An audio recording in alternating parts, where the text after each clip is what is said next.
Handa ka na bang umiwas sa mga patibong ng pera? Simulan na natin. Alamin natin ang 5 patibong ng pera na dapat mong iwasan. Una, ang pagbili ng dahil lang sa bugso ng damdamin. Ang mga maliliit na luho na yan ay mabilis na nadaragdagan. Manatili sa iyong listahan ng bibilhin at makatipid ng malaki. Susunod, ang madalas na pagkain sa labas. Ang mga bayarin sa restaurant ay maaaring hindi mo namamalayan. Subukang magluto ng mas madalas sa bahay. Magpapasalamat ang iyong pitaka. Pangatlo, sobrang dami ng subscription. Kailangan mo ba talaga ang lahat ng streaming services na yan? Kanselahin ang mga hindi mo ginagamit at panoorin ang paglaki ng iyong ipon. Pang-apat, ang hindi pagpansin sa mga sale at discount.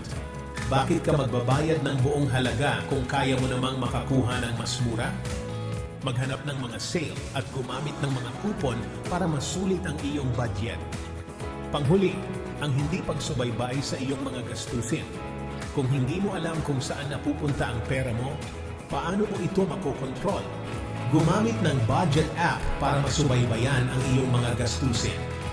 Iwasan ang mga patibong na ito at nasa tamang landas ka na sa kalayaan sa pananalapi.